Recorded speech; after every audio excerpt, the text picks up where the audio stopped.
In information security circles, there's a concept called the principle of least privilege, and this requires users to have the absolute minimum permissions needed to do their job. Now, this is not to be confused with the principle of least payment, which is whereby everybody wants everything done for free.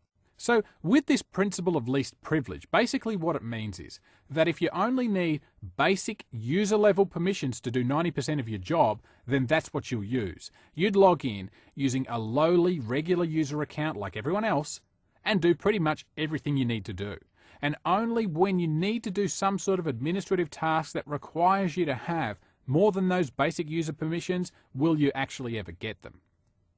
So the advantage to using a regular user account for most of your computing needs is that you're unlikely to muck things up accidentally by clicking the wrong thing because you simply won't have the rights to do it.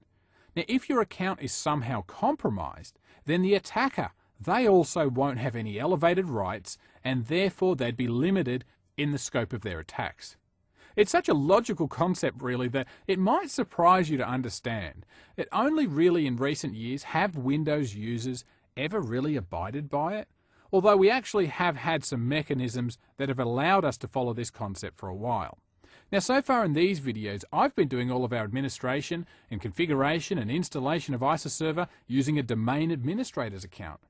But do we really need such a powerful and far-reaching account just to manage ISAServer? So let's consider this scenario. We've got Tim here, he's the CEO, and he's asked me to make one of his administrators, a guy called, let's say his name's Jordan. He wants to make him an ISAServer admin. But he doesn't want Jordan to be a domain admin. Now, he's also requested that he himself, he needs access to ISAServer. The thing is, though, keeping in line with this principle of least privilege, we don't necessarily want to give either of these two users blanket permissions to the ISAServer, and certainly not to the entire domain. So we're not going to grant either person here domain admin or local administrator rights. Instead, we'll assign specific roles to each of them and only give them what they really need. So in our ISAServer console here, we're going to expand our server, then we'll expand configuration, and we'll choose General. Now in the middle of our console here, the very first option you see is to assign administrative roles, so we'll give that a click, and that's going to open up a new window right at the Assign Roles tab, and this is where we can add users and assign them specific roles in ISAServer. Now at present you'll note no users are added, so we'll click the Add button. And do note that we can actually add in a single user here or a group. So let's click Browse. Now this defaults here to looking at local accounts on this server. And if you've set up your ISAServer in a work group, well that's probably fine. But since mine's in a domain, we'll need to click Locations. And we'll expand the entire directory and we'll select the jawkus.com domain and we'll click OK. Now we'll click Advanced and Find Now.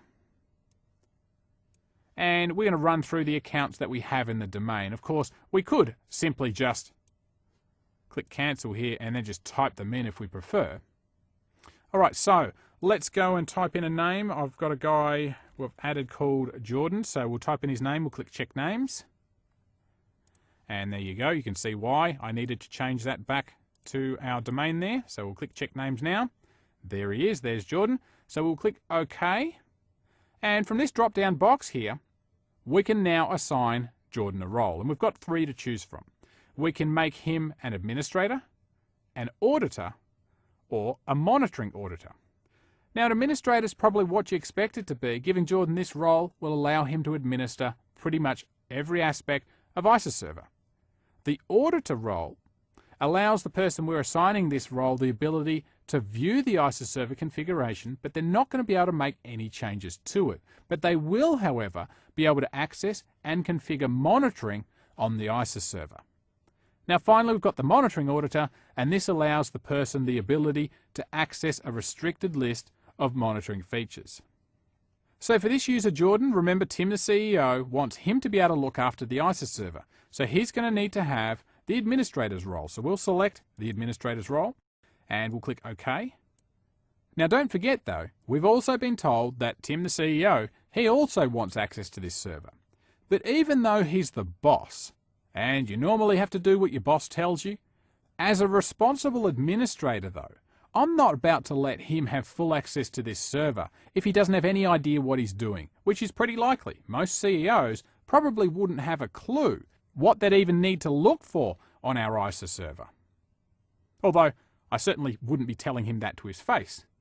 So, what we'll do is we'll give him exactly what he asked for. Access to the ISA server. But access doesn't have to mean administrative access. So let's see what we can do for the CEO. So we'll click Add. We'll click Browse, we'll click Locations, locate the domain, we'll click OK. Now we're going to add in Tim, the CEO, we'll click Check Names. There he is. We'll click OK.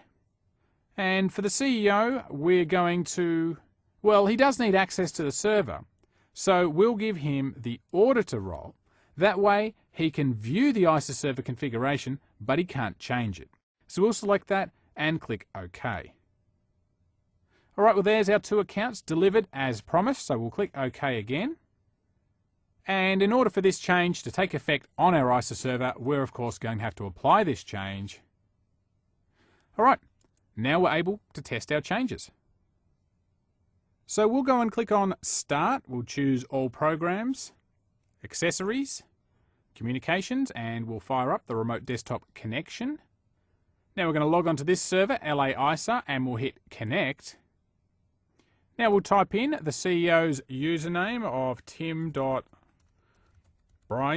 and we'll enter in his password.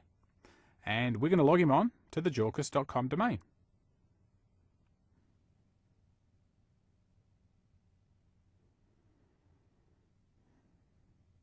Alright, now we'll go and click on Start, All Programs, Microsoft ISA Server, and we'll launch the Microsoft ISA Server Management Console. Now we'll expand Arrays, we'll choose our server here, and just to test if we do actually have permissions to change things in here, over on the right we'll choose to configure the array properties. Now if we run through some of these tabs here, you're going to see that most of them are all greyed out. And we'll even find that even on some of these fields like the Configuration Storage tab where things here don't appear to be greyed out, if we change some of the fields in here and we'll choose Apply, you'll see here that we don't have permissions to be able to modify anything in here. So that's great. It's working as intended. Jordan's going to have his administrator's access and Tim of course has the auditor role. So in this video we've talked about using roles to grant your users access to administer ISA server. Remember that there's 3 different roles that you can assign to a user account or a group, and they are the administrator's role, which gives you pretty much full control over the ISA server. There's the auditor's role, which gives the user the ability to view the ISA server's configuration like we've just seen, but they won't be able to make any changes to it. But they will have the ability to access and configure monitoring on the ISA server. And finally, there's the monitoring auditor role, which grants the user the ability to access a restricted list of monitoring features. So rather than simply putting users into the local administrators group on this server and then giving them full access to the server, consider assigning these administrative roles instead and practice the principle of least privilege. So we hope you've enjoyed this video and would like to thank you for watching.